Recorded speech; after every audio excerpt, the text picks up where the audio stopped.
मी सांगितलं की शासनानं तातडीनं जे निर्णय घेतले हे त्याच्यामध्ये मुख्यमंत्री देवेंद्रजी फडणवीस साहेब असतील, एकनाथ शिंदे साहेब असतील, अजितदादा असतील, त्याची अंमलबजावणी देखील झाली 8,500 कोटीची आणि म्हणून ते पैसे लवकरात लवकर शेतकऱ्यांच्या खात्यामध्ये जमा व्हावे ही जर कॅबिनेटमधल्या मंत्र्यांनी मागणी केली असेल त्याच्यामध्ये चकमक किंवा वादाचा काय प्रश्न येत नाही.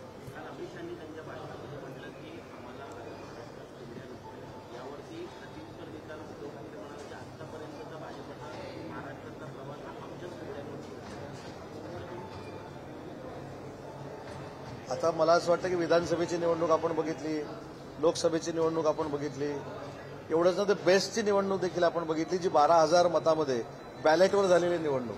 म्हणजे जी खऱ्या अर्थानं त्यांची मागणी आहे की बॅलेटवर निवडणूक झाली पाहिजे ती बॅलेटची 12,000ची निवडणूक देखील अख्ख्या महाराष्ट्रानं आणि देशानं बघितली. ज्या 12,000च्या मतदानामध्ये 2,000 देखील युबीटी क्रॉस करू शकलं नाही.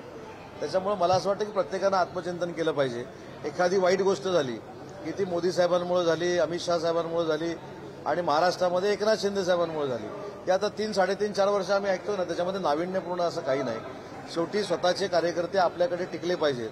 महानगरपालिकेच्या तोंडाला शिंदे साहेबांकडे जाऊ नयेत यासाठी घेतलेल्या प्रिकॉशन्स आहेत एवढं माझं म्हणणं आहे.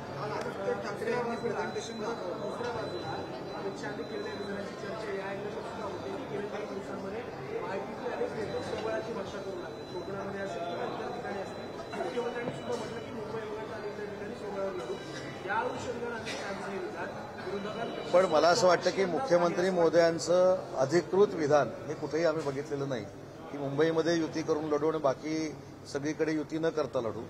तिन्ही नेते हे अतिशय सक्षम आहेत.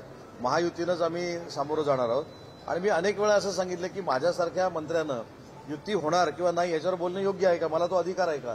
त्याच्यामुळे कोकणात कोण काय बोलतंय, मुंबईमध्ये कोण काय मंत्री बोलताय त्याच्यापेक्षा 3 नेते काय बोलतायत हे आमच्या दृष्टीनं महत्वाचं आहे. आदित्य ठाकरे यांनी प्रेझेंटेशन दाखवलं त्यामध्ये वरळी मतदारसंघातला काही घोळ त्यांनी याद्यांमार्फत दाखवला.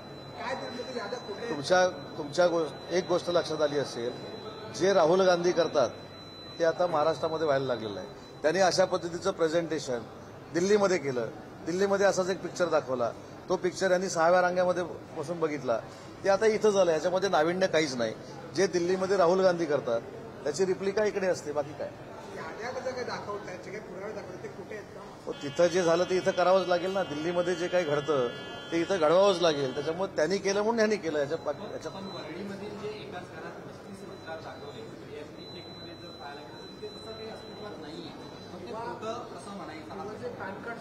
मला असं वाटतं की आपण सगळ्यांनी मतदान केलेलं आहे. मतदानाची प्रोसिजर आणि मतदार नोंदणीची प्रोसिजर ही जगजाहीर आहे. ह्याच्यामध्ये ते नाविन्यपूर्ण असं काहीच सांगत नाही. किंबहुना त्या मतदारसंघावर त्यांचं दुर्लक्ष असावं. ज्यावेळी तक्रारी येतात त्यावेळी तक्रारीचं निवारण करणं आणि ती तक्रार खरी आहे हे दाखवणं ही आपली जबाबदारी आहे मतदार यादीतली आणि त्याला